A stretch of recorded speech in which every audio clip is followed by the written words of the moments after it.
శాసనసభ్యుడు కామారెడ్డి శాసనసభ్యుడు కాకపల్లి వెంకటరమణారెడ్డి గారు ఎల్లప్పుడూ ప్రజల మధ్యలో ఉండి ప్రజలకు సేవలు అందిస్తూ ఈ నియోజకవర్గాన్ని అన్ని రంగాల్లో అభివృద్ధి జరిగేటువంటి ఒక ఆకాంక్షతో ముందుకెళ్తున్నటువంటి శాసనసభ్యుల్ని అడుగడుగున అడ్డుకుంటున్నటువంటి రాష్ట్ర ప్రభుత్వం ఒక జైంట్ కిల్లర్గా ఆనాటి ముఖ్యమంత్రి కేసీఆర్ను అప్పటి ముఖ్యమంత్రి ఎన్నికల్లో ఆనాడు ముఖ్యమంత్రిగా ఇక్కడ కంటెస్ట్ చేశారు. కాబోయే ముఖ్యమంత్రిగా ఆనాడు రేవంత్ రెడ్డి ఈనాటి ముఖ్యమంత్రి ఇద్దరిని కూడా ఇక్కడ ఓడించి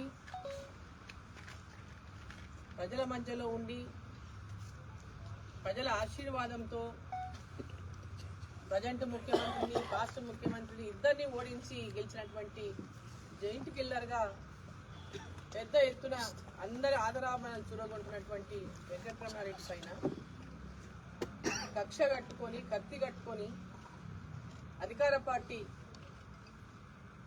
అనేక రకాలుగా ఇక్కడ ఆయనని అణిచేసేటటువంటి ప్రయత్నం ఓపక్క చేస్తూ ఏ కార్యక్రమాలు చేసినా అభివృద్ధి కార్యక్రమాల్లో అధికార కార్యక్రమాల్లో వారిని భాగస్వాములుగా చేయకుండా ఒక ప్రోటోకాల్ను కూడా పాటించకుండా శాసనసభ్యునిగా వారికి ఇవ్వాల్సినటువంటి సమాచారాన్ని కూడా ఇవ్వకుండా మంత్రులే వచ్చి తమంతట తమే అధికారిక కార్యక్రమాల్లో పాల్గొనడం, కేంద్ర ప్రభుత్వ పథకాలను కూడా వాళ్ళని గొప్పలు చెప్పుకోవడం, ఈరోజు అడుగడుగున అణిచివేసినటువంటి విధంగా వారిపైన ఈ రాష్ట్ర ప్రభుత్వం ఒక పక్క కుట్రలు పన్నుతున్నది, రాష్ట్ర ముఖ్యమంత్రి ఒక పక్క కుట్రలు పన్నుతున్నాడు. డైరెక్ట్గా మీరు ఆయన సమాచారం ఇవ్వాల్సిన అవసరం లేదు, మీరు డైరెక్ట్గా మీ ప్రోగ్రాములు చేసి వెళ్ళిపోండి అనేటువంటి విధంగా వాళ్ళ మంత్రులు వచ్చి ప్రోగ్రాములు చేసుకొని వెళ్ళిపోతున్నారు. మరి ఇక్కడ 9 సార్లు పోటీ చేసి 7 సార్లు ఓడిపోయి 2 సార్లు మాత్రమే గెలిచినటువంటి నాయకుడు కాంగ్రెస్ పార్టీ నాయకుడు షబ్బీర్ అలీ గారు ఇవాళ శాసనసభ్యుని పైన ఇంటి పైన దాడికి పురమాయించి వారి ఇంటి మీదకే వారి కార్యకర్తలను పంపించి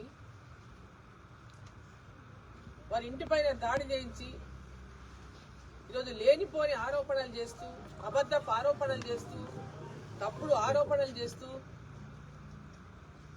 ఏదైతే ఒక మరక నేను వేయగలను అని కుతంత్రం మన్నుతున్నాడు. మరి ఏదైతే మా శాసనసభ్యుడు ఛాలెంజ్ చేసిండు, మీరు చెప్తున్నటువంటి వాస్తవాలు నిజమే కనుక ఉంటే రండి, కలెక్టరేట్కి రండి అని వాళ్ళ కలెక్టరేట్ కూడా పోయి వచ్చింది.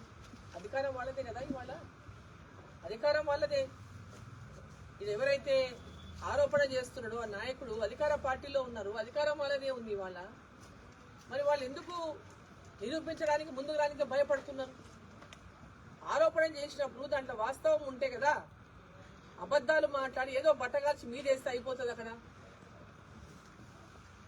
ఏదైనా చేయొచ్చు, మేము అధికారం ఉంది కాబట్టి మేము ఏమైనా మాట్లాడవచ్చు, ఎన్ని అబద్ధాలైనా చెప్పొచ్చు. ఏ రకంగానైనా ఒక వ్యక్తికి అంటే ఒక నీతివంతమైనటువంటి రాజకీయాలను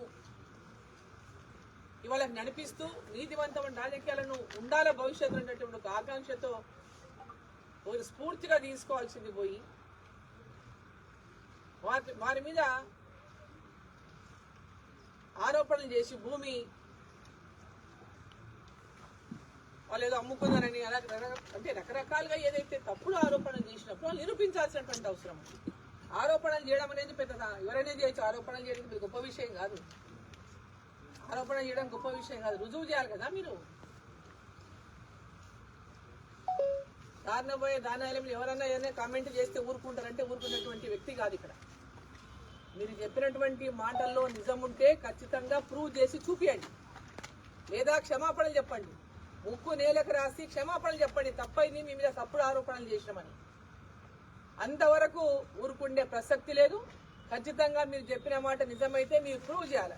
ప్రభుత్వం మీదే, ఇక్కడ కలెక్టరేట్ మొత్తం మీదే, పోలీస్ వ్యవస్థ మొత్తం మీదే. కొత్త కాగితాలు కూడా సృష్టించి కూడా పెట్టండి, చూద్దాం, అది కూడా చూద్దాం. ఇప్పటిదాకా ముందుకు రాకపోగా కేవలం ఒక ఆరోపణ చేసి ఒక వ్యక్తి మీద, ఒక మచ్చలేని నాయకుల మీద ఒక మచ్చ మేము వేస్తామనేటటువంటి విధంగా వాళ్ళ అహంకార ధోరణిని ప్రదర్శిస్తే ఇలా చూసుకుంటడానికి ఎవరు సిద్ధంగా లేరు.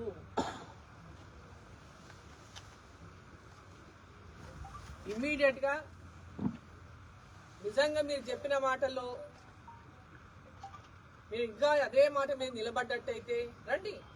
ఎమ్మెల్యే గారు ఛాలెంజ్ చేసిండ్రు, మీరు రండి. ఏడికి వస్తారు? మీరు ముఖ్యమంత్రి ఆఫీస్కి వస్తారా, లేదా కలెక్టర్ ఆఫీస్కి వస్తారా, లేకుంటే కామారెడ్డి చౌరస్తాకి వస్తారా? ఎక్కడికి వస్తారో రండి. మీకు దమ్ము ధైర్యం అంటే వచ్చి ప్రూవ్ చేయండి.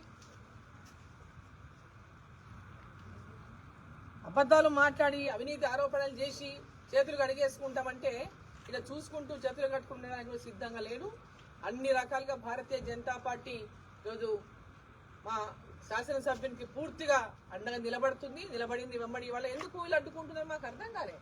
వాళ్ళు అడ్డుకోవాల్సిన అవసరం ఏమి? హైదరాబాద్ నుంచి ఇప్పుడు మా అధ్యక్షుడు వస్తున్నటువంటి అడ్డుకుంటారు, పోలీసులను పెట్టించి మొత్తం ఇంటి చుట్టూ పోలీసులను పెట్టించి అరెస్టులు చేస్తారు. ఎందుకు చేయాల్సి వస్తుంది అరెస్టులు ఎందుకు చేస్తున్నారు మీరు? ఏ ప్రజాస్వామ్యంలో మనం ఇంకా బతుకున్నాం? ఈరోజు ఈ రాష్ట్రంలో ప్రజాస్వామ్యం అసలు ఉందా? ప్రజాస్వామ్యాన్ని కూని చేస్తూ ఈరోజు మీరు ప్రజలకు స్వేచ్ఛ లేకుండా ఒక మా శాసనసభ్యుని పలకరియాలన్నా, ఆయన ఏం జరిగిందో వచ్చి మాట్లాడాలంటే కూడా మీరు మీ అనుమతి కావాలా? దానికి పోలీసుల అనుమతి కావాలా? ఈ రాష్ట్ర ప్రభుత్వం అనుమతి కావాలా? ఈరోజు నేను కూడా ఎక్కడెక్కడి నుంచో తప్పుకొని ఏ ఊళ్ళ నుంచో దారి తప్పి ఇడికి చేరుకున్నాను. ప్రతి అడుగున అనేక చోట్ల పోలీసులు ఉన్నారంటే ఎక్కడెక్కడనో సమాచారం ఇస్తే ఎక్కడెక్కడనో తప్పించుకొని మేము ఇడికి చేరుకున్నాం. ఎందుకు? మా ఎమ్మెల్యేని కలుసుకోవడానికి ఇక్కడ వచ్చి మేము గొడవ చేయడానికి వస్తున్నామా? ఏదైనా కొట్టనీకి వస్తున్నామా? ఏమైనా దాడి చేయడానికి వస్తున్నామా? మా శాసనసభ్యుని కలుసుకునేటటువంటి స్వేచ్ఛ కూడా మాకు లేదా? ఏ రకమైనటువంటి సందేశాన్ని మీరు తెలంగాణ ప్రజలకు ఇస్తారని చెప్పి ముఖ్యమంత్రి గారిని అడుగుతా ఉన్నాను. ముఖ్యమంత్రి గారు, ఇక్కడ మీరు ఓడిపోయిండ్రు, కామారెడ్డిలో ఎలక్షన్లు అయినాయి, ఓడిపోయిండ్రు. కేసీఆర్ ఓడిపోయిండ్రు, మీరు ఓడిపోయిండ్రు. ప్రజలు ఇక్కడ వెంకటరమణారెడ్డిని ఆశీర్వదించారు. మీరు వారి గెలుపును వెల్కమ్ చేసి ఈ ప్రాంతంలో పూర్తిగా అభివృద్ధికి సహకరించాల్సిన బాధ్యత ఈ రాష్ట్ర ముఖ్యమంత్రిగా మీ మీద ఉన్నది. ఎందుకంటే మీరు ఇక్కడ కంటెస్ట్ చేసిండ్రు, గుర్తుపెట్టుకోండి ఒకసారి. ఇక్కడ పోటీ చేసిండ్రు, గుర్తుపెట్టుకోండి ఒకసారి. కక్ష సాధింపులు చేసి ఎమ్మెల్యేని ఎక్కడ కూడా ప్రోటోకాల్ లేకుండా చేసి దాంతో మీరు గొప్ప అనిపించుకోరు. నిజంగా ఒక శాసనసభ్యుడిగా గౌరవించి ముఖ్యమంత్రిగా మీ బ్రాడ్ థింకింగ్ ని, మీ బ్రాడ్ మైండ్ ని, బ్రాడ్ హార్ట్ ని ఈరోజు చూపించాల్సిన బాధ్యత మీ మీద ఉన్నది. అయిపోయింది, ఎలక్షన్లు అయిపోయినాయి, గెలుపు ఓటంలో అయిపోయింది. ఓతోనో గెలిచిండు, ఓతోనో ఓడిండు, మీరు అయిపోయింది, ముఖ్యమంత్రి అయిపోయింది. మరి ఈ ప్రాంత ప్రజలకు వారు కూడా అనేక హామీలు ఇచ్చుంటారు. మీరు కూడా ఇచ్చింటారు ముఖ్యమంత్రిగా. ఆనాడు నేను ముఖ్యమంత్రి అయితే నేను ఇది చేస్తా అది చేస్తా అని చెప్పింటారు. ఇక్కడ ఓడినా గెలిచినా ఇవాళ ముఖ్యమంత్రిగా మీ రాష్ట్రానికి ఉన్నారు.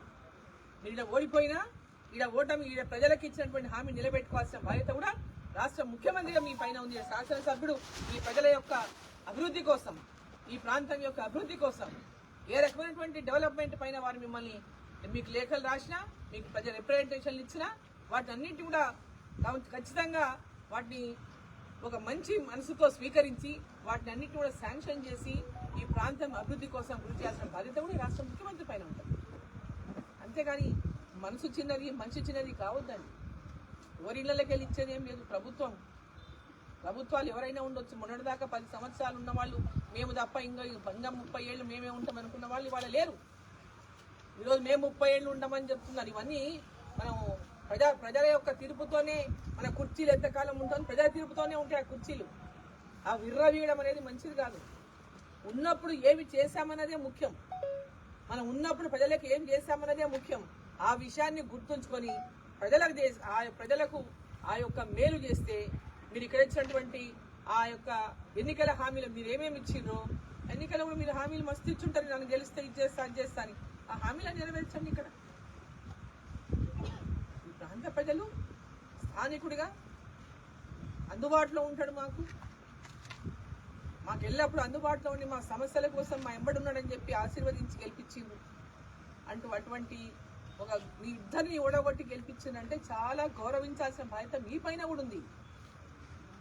ప్రజల తీర్పుని గౌరవించాల్సిన బాధ్యత కూడా మీ పైన ఉంది. అంతే తప్ప ప్రజాస్వామ్య విలువలంతా కూడా ఈరోజు కాలరాసి మేము అడ్డగోలుగా మాట్లాడతాం, మేము అడ్డగోలుగా డామినేట్ చేస్తాం, అడ్డగోలుగా బద్నాం చేస్తాం, అడ్డగోలుగా ఆరోపణలు చేస్తాం అంటే ఎదురు వాళ్ళు కూడా పిల్లిని రూమ్లో వేసి కొట్టినంతసేపు ఊరుకుంటుంది. ఎదురు తిరిగితే ఎవరు కూడా దాన్ని అడ్డుకట్ట వేయలేరు, గుర్తుపెట్టుకోండి. ఎదురు తిరిగి మీ మీద దాడికి వచ్చేంత పని చేయకముందే సరిదిద్దుకుంటే మంచిది.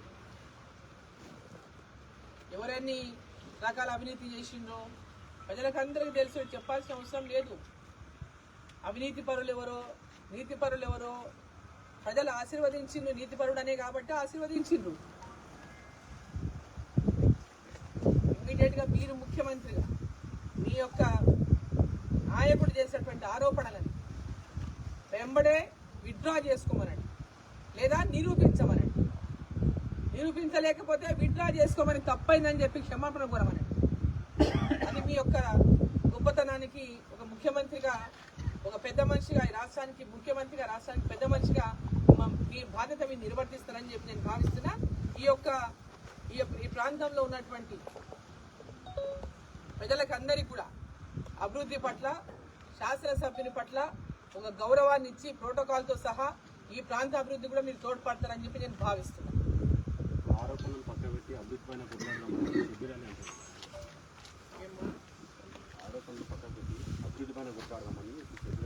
చెప్పమని మరి నిధులు రాష్ట్ర ప్రభుత్వం 8,000 కోట్లు ఇస్తుందో ఏమని నేను వద్దంటే ఇస్తామని వెల్కమ్.